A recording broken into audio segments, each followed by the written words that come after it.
It's more British than scones with clotted cream, more British than warm beer, and more British than unfounded optimism at major football tournaments. It's the word you need to master if you want to speak proper British English. In it. Yes, that's right. It's in it.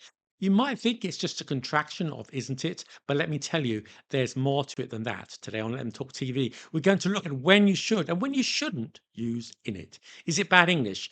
What's its history and why does it make some people so angry? We'll also look at in its bosom buddies, Innie and Inchie. This is the ultimate guide to in it. In it. So stay tuned. So what is in it? In it is a contraction of isn't it, which is already a contraction, so it's a contraction of a contraction. Look at this sentence. It's a beautiful day, isn't it? If you're learning English, that's probably what they taught you in class. But let me whisper something in your ear. Nobody speaks like that. It takes too long. By the time you finish the sentence, your interlocutor would have run around Hyde Park twice, plucked a chicken and eaten an ice cream. Now try this. Beautiful day, isn't it? It's quicker, it's snappier, and you're keeping nobody waiting. In British English, we use in it as a shortened form for confirmation and sometimes for rhetorical questions. Not everyone uses it, but it is very common in London and many parts of the UK. Let's look at some examples. This is really delicious, isn't it? Hard sal, isn't it? You'll find lots of examples of in it in TVs and movies. Handsome, innit, eh? What do you mean handsome? Look, it's miles too big for me. Of course it's not. That's the fashion, isn't it? A pug. It's a bulldog, innit? Yeah, that's catchy. Basically worthless. Can't believe we're actually still talking. It's great though, isn't it? It is. There is a little more to say about how to use in it, but I want to take a short but essential detour to talk about pronunciation. Have you noticed the pronunciation is always pronounced in it with a glottal stop? No British person has ever pronounced the T at the end. It's always in it. Having said all that, the only people to get this wrong are the very people you'd expect to get it right, the dictionaries. Listen to this. In it. In it. In it. In it. In it. The record's great. In it. What did she say? No, nobody speaks like that. Take a note. Dear dictionary compilers, why don't you step out of your cozy office for a while, go out onto the high street and listen to how words are actually said by the people who use them? Funny joke, innit? It's not nice, innit? It's like a hug, innit? It's been lovely, innit? It's obvious, innit? Even American talk show hosts making fun of the British accent get it right. Would love to work on the new Spielberg, and he's like, oh, I'm sorry, David, it's a blockbuster, innit? According to the Oxford English Dictionary, the earliest known use of in it is from the 1950s. Really? We'll have a look at that in a moment.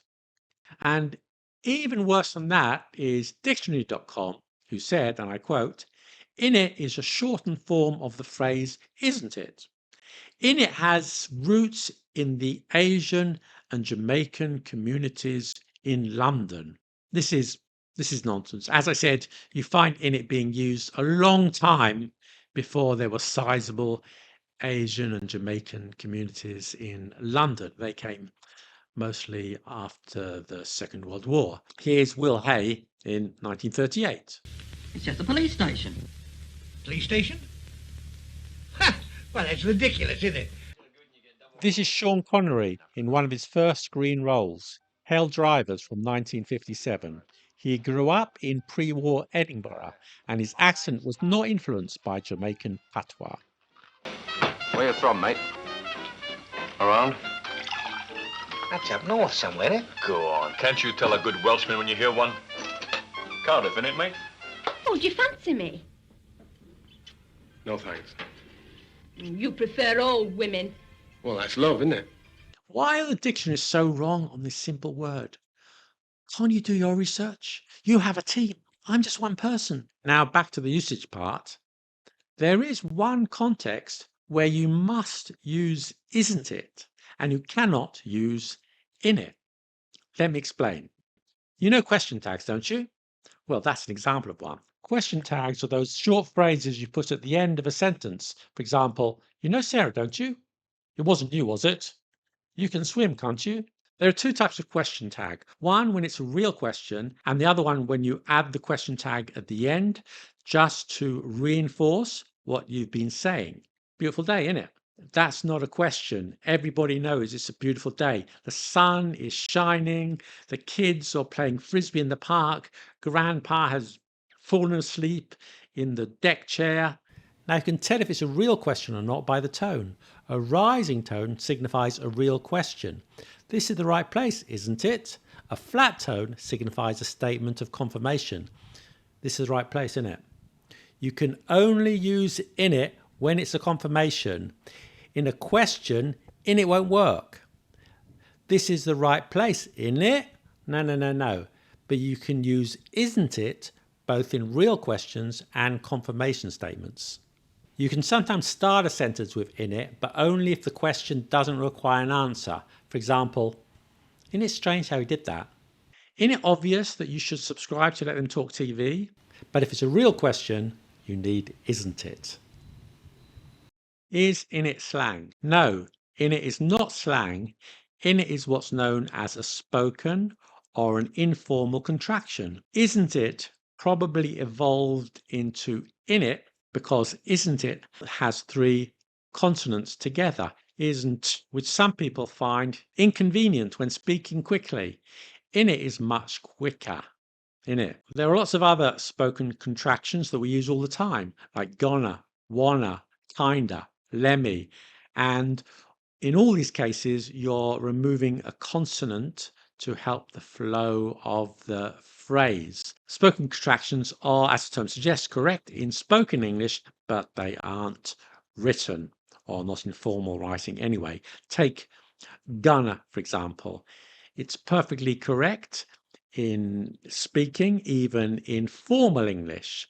For example, I'm going to be late for the meeting. And that doesn't sound like slang, does it? No, we tend to do that when we're speaking fluently. Is in it bad English? No.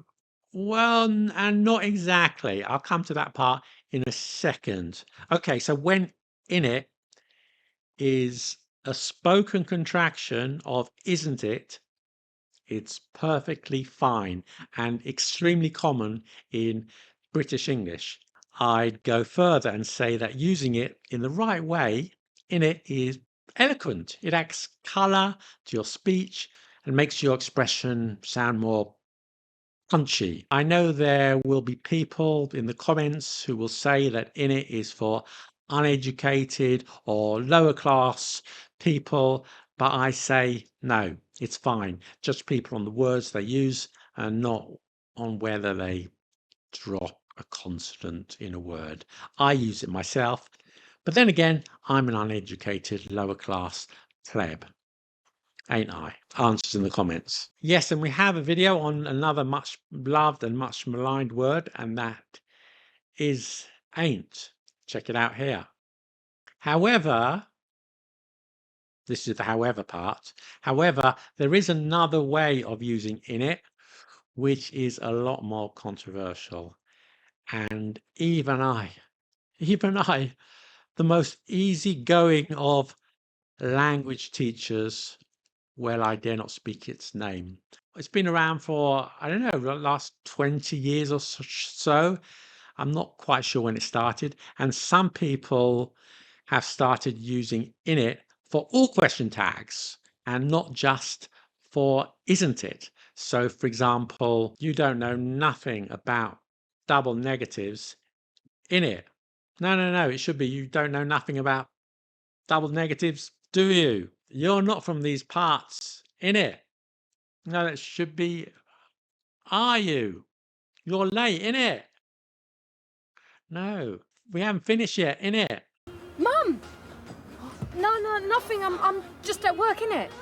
Personally, no, I refuse. I know that a lot of people use in it as the only question tag.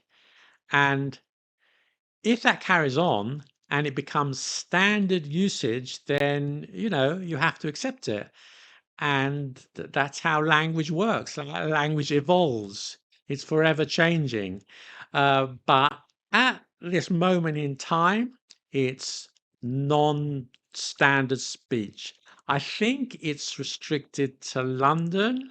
I'm not quite sure, but you can tell me if that's the case in the comments. Another thing they say is that this catch-all in it originated from a direct translation of Hindi and other languages of the Indian subcontinent, where they do have just one question tag for all. And the children of immigrants to London started using it that way, and in it has spread across London, perhaps beyond. And in Hindi, they say hey na. I read that. I'm not a Hindi speaker, so apologies for my bad Hindi, which literally means isn't it, but is used much more broadly. Personally, I'm not convinced that this form of in it comes from the children of immigrants. I don't see the evidence. And there are lots of languages which has a catch-all question tag in French and in Spanish. You might add a non or a no at the end of a sentence. In Spanish, you could say, I know, es complicado, no? And question tags are a little difficult, and it's not surprising that speakers sometimes try to simplify things. So, in it, meaning isn't it? Yes, I'm all in. Otherwise, I'll carry on using question tags, won't I? Won't I? Okay, we've looked at in it, but there is more. There's also inni, which means isn't he, and inshi, which means isn't she. Let's have a look at a couple of examples. He's a great footballer, isn't he? Your sister's coming later, isn't she? She's lovely, isn't she? And here's an example from Harry Potter and the Prisoner of Azkaban. Scary looking thing, isn't he? Said Stan, who'd been watching Harry read. I think that these things are quite regional in Britain. I believe in the north of England they say in tea, pronouncing the T. And once again, someone can correct me on that in the comments. So don't be afraid of using in it. Have fun with it. Practice it in the comments section if you like. And if you're interested in stuff about English, then why not sign up to my newsletter? Link in the description. It's great, isn't it? Bye.